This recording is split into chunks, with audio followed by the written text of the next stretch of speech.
지난 2020년 11월 추미애 당시 법무부 장관이 전격 기자회견을 열었습니다.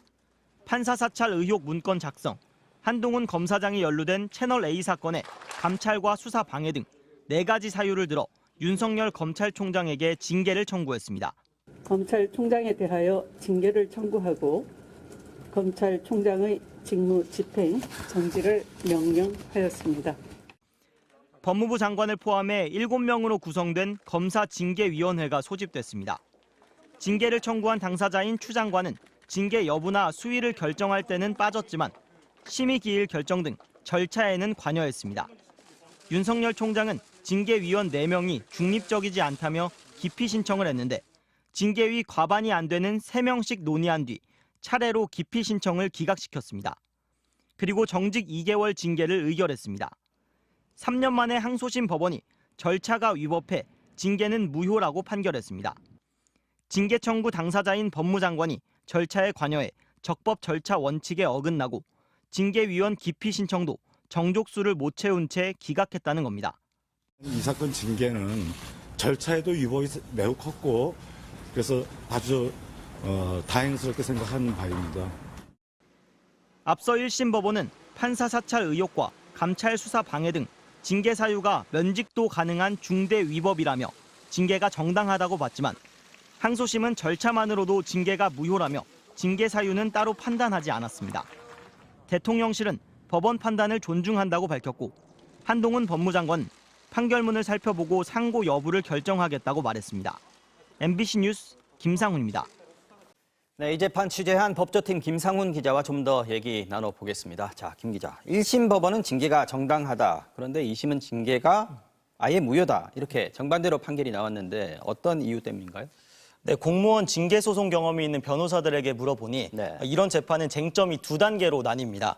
1차 관문은 징계 절차를 따지고 이걸 넘어야 2차로 징계 사유는 정당한지 살펴본다는 건데요.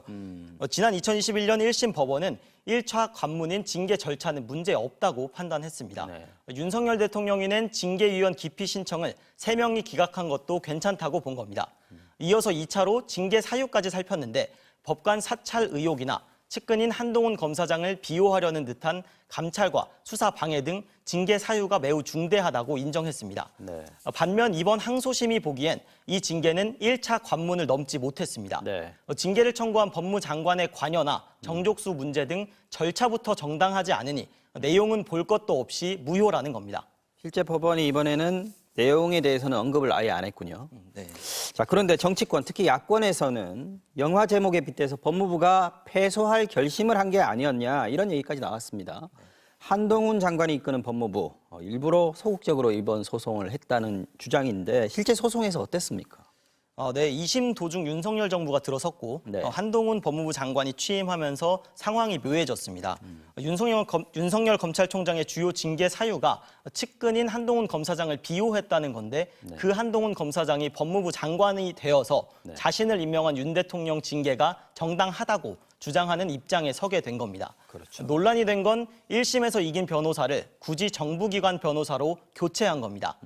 법무부는 변호사가 법무부의 간부 가족이어서 논란이 될 수 있다는 이유를 들었는데 이례적이란 지적이 많았습니다. 항소심에서 윤 대통령 측은 증인 3명을 불렀는데 증인 3명을 불러서 자신의 주장을 펼쳤는데 법무부 증인은 없었습니다. 윤석열 총장을 직접 감찰한 검사가 SNS에 자신을 불러달라고 했지만 안 불렀습니다. 한 장관은 직접 소송을 지휘하지 않겠다고 선을 그었지만 윤석열 대통령과의 관계 또 재판에서 정황들이 뒷말을 낳은 셈입니다. 자, 2심 이렇게까지 나왔는데 법무부가 상고를 하게 되면은 대법원에서 다시 한번 또 판단을 하게 되는 거 아니겠습니까? 어떻게 예상합니까? 네, 대통령실은 법원 판단을 존중한다고 했으니 상고할 가능성은 낮아 보입니다. 그렇겠네요. 법무부가 판결문을 받고 2주 안에 상고하면 다시 대법원이 판단을 하게 됩니다. 한동훈 장관도 판결문을 검토하겠다 했는데 최종적으로 상고하지 않는다면 다시 한번 논란이 일 것 같습니다. 이 판결이 확정되면 징계 이력은 사라지고 윤 대통령은 이미 검찰을 떠났기 때문에 다시 징계할 수도 없습니다. 법무부의 상고 여부가 마지막 변수인 셈입니다. 네, 여기까지 듣겠습니다. 김상훈 기자 잘 들었습니다. 지난해 12월 윤석열 당시 검찰총장은 법무부로부터 정직 2개월의 징계를 받았습니다. 현직 총장에 대한 징계는 처음이었습니다. 윤 전 총장은 이 처분을 취소해달라고 소송을 냈지만 법원은 기각했습니다. 징계가 정당했다는 겁니다. 법무부가 제시한 징계 사유는 크게 3가지. 윤 전 총장이 자신의 눈과귀로 불리는 대검 수사정보정책관실에 이른바 판사 사찰 문건을 만들어 돌리게 하고 채널A 기자의 강요 미수 사건 감찰과 수사도 방해했다는 겁니다. 또 국회 국정감사장에서 한 발언으로 검찰의 정치적 중립성을 훼손했다는 점도 포함됐습니다. 법원은 이 가운데 판사 사찰 문건 작성과 채널A 사건 감찰과 수사방해 2가지를 징계 사유로 인정했습니다. 우선 재판부 분석 문건에는 개인정보보호법을 위반해 수집된 개인정보들이 다수 포함돼 있다고 재판부는 지적했습니다. 또 적법하게 시작된 채널A 사건 감찰을 윤 전 총장이 이유 없이 중단시키고 최측근인 한동훈 검사장이 연루된 사건 수사에 부당하게 개입했다고 질타했습니다. 다만 재판부는 사회와 국민에게 어떻게 봉사할지 퇴임 뒤 생각해보겠다고 한 국정감사장 발언은 정치활동 계획을 명확히 밝혔다고 볼 수 없다며 인정하지 않았습니다. 당초 윤 전 총장 측은 이미 총장직에서 물러난 만큼 징계에 실익이 없다고 맞섰지만 재판부는 처분 결과에 따라 변호사 등록을 거부당할 수도 있다고 강조했습니다. 윤 전 총장 측은 즉각 항소 의사를 밝혔습니다. 저희가 선세의 주장과 입장을 정리해서 다시 다퉈 나갈 것입니다.